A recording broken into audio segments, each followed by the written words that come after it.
This is Lindy. Or maybe it's your evening. I don't know.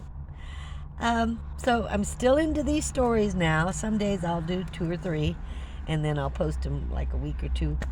Um, but I'm into this working story. What happens when you're working?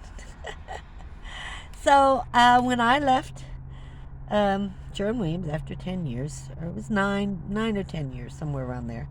I was only 3 months, and I had with this, I don't know, I think it was a state representative or senator or somebody. I don't remember, because it was unimportant and I wasn't there very long.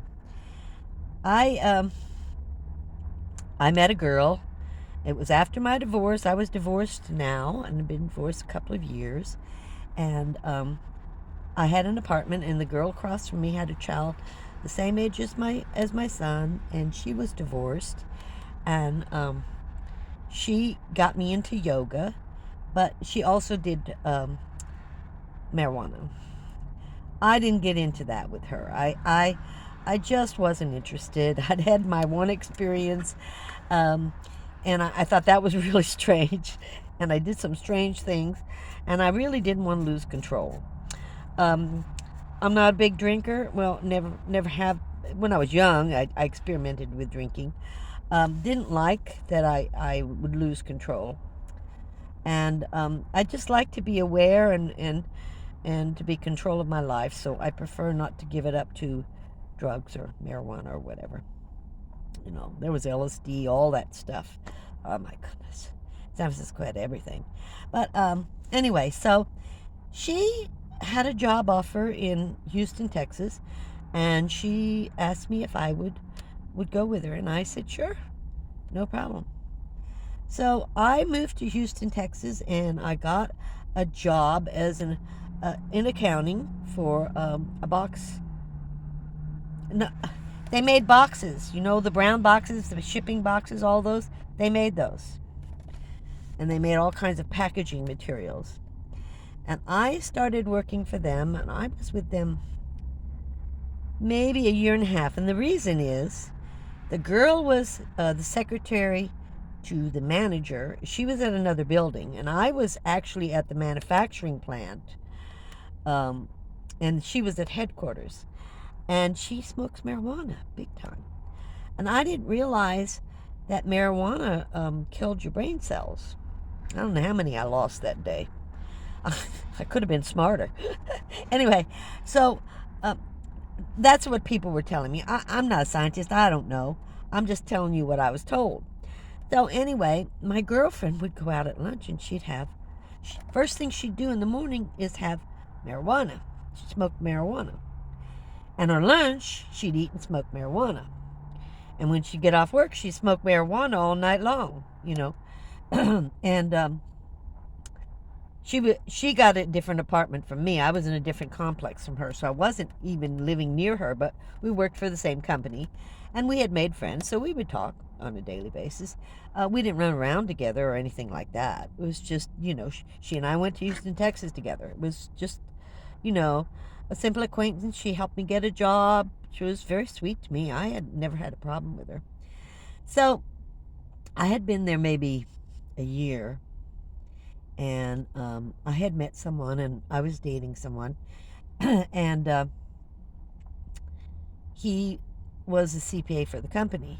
And so I took off a couple of days. I had to do something, and maybe take Jason to the doctor or something. And I took off for a couple of days. Well, she got fired. And I didn't speak to her on a daily basis unless she called for management. I mean, we'd speak once or twice a week. We weren't super great friends. But, boy, she got fired. And they did it on a day I was off because they knew we were friends. And the way they explained it to me, they didn't want her getting mad at me. Well, she did anyway. She thought I had created this scenario. She didn't understand why she was fired. She got fired because when she was on this marijuana, she'd forget things. She made all kinds of mistakes. She answered the phone. Anyway, she wasn't doing her job. It had nothing to do with me. But for some reason, when she was fired, she said something to them about, oh, I got her fired because I was friends with one of the bosses. I didn't even know anything about it. I didn't find out about it until after the fact. I had no clue. No clue she wasn't doing the job. I thought everything was hunky dory. And then they sat me down and told me what was going on. They said, "We think you might have problems with her." Well, I did. Oh my goodness. She just really hassled me, and how dare you get me fired, and on and on and on. I said, "Do you think maybe it's your marijuana?" Well, yeah, blah, blah, blah. So, she was calling me on a daily basis at work. It was serious, kind of, threatening. And she didn't know, she had never been to my apartment, so she didn't actually know where I lived. Um, we had not associated. Once we got there, we talked on the phone every day, and we saw each other at work once in a while. She'd come to the manufacturing. But I never brought her to my house. Thank goodness. But she'd have my phone number. And yeah, it became a very, I had to leave. I left the company. It was, she was just really, it was not good. So I had already had a job offer. I had met somebody, a young woman who worked for an architectural firm, a small architectural firm, and she asked, they needed an accounting person, and she asked if I would apply, and I did. And it was a small firm. They had three partners. One was an older man; he was in his 50s, and he was the big shot. And then two younger men who were in their 30s, and then they had a total of six people. Then three other guys that were young architects. They were all young except for the main man, and the main man had all the contacts for all the business. I mean, he was well known in Houston with many of the huge projects, construction projects that were going on, business complexes and stuff. So he had tons of work. And he had a wife and three small children. I think, no, he was in his 40s maybe, because he had a little girl that was I think the youngest was like 6, and then 8, and then 11. Anyway, really sweet. His wife was really sweet. And so I became his accounting. And I was there 3 years. Well, the last year I was there, I mean, I didn't have too many problems. They were all young men and architects, and it was interesting. But the last year I was there, and I left because, I'll tell you the story. But anyway, he went to the guys took him out for his birthday or something to a strip club in Houston.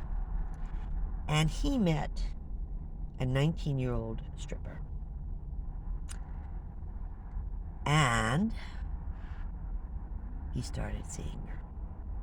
He started going more and more. She was gorgeous. I will tell you, she was gorgeous. She was really built. She was absolutely stunning. And she was seriously into drugs. And he had never done drugs in his life. The next thing I know, he's asking me to hide a car that he bought for her with money out of the company, to hide it so the other partners wouldn't know. And then he started buying her other stuff. And I'm supposed to be doing accounting for the firm, and he's asking me to hide stuff, expenses, to put the car in certain expenses and whatever, to hide from the other partners. And at one point, we started having real problems, because the other partners were going, "What's this? What are all these expenses? Blah, blah, blah." In the meantime, he stopped going home at night, and he would go with this girl, this 19-year-old girl. And eventually his wife found out. She just, "What's going on? What? All his work." I mean, it didn't make any sense what he was saying. And he left his wife for this 19-year-old girl. And then I started complaining about, I didn't want to hide anything from the other partners. I didn't want to hide this stuff. This is not good accounting. I owed it to everybody. And my second firing, he came in and fired me and brought in his strip club girl, who had no accounting whatsoever, but he said, "I'll train her." And they just robbed that architectural firm just took them to the cleaners, the other partners. Eventually, they dissolved the whole partnership because of her. And eventually, she left him. But he got into drugs big time with her and was spending money on drugs. And I talked to him. He called me when I was out in San Francisco. And because I would never speak to him again. And we had with several mutual friends. And she came out and she said, you have to forgive him. I said, oh, no, I don't, it's over, it's done with. Why do I have to forgive anybody, you know? I mean, I wasn't there stealing money, from the company and dating a stripper. I wasn't doing that and leave my family. But it was a wild time in Houston. Let me tell you, everybody did everything. And those strip clubs were something else. I mean, I went to one time with the guys in the firm, and I'm like, yeah, man, not into this at all. But there were women there. So I got fired the second time. And that was due to ethics. So after that, I then moved. I was there 5 years in Houston, and I had bought a place, a duplex, and I sold the duplex and I moved to California. And I'll tell you about those. I've already told you about my nightlife.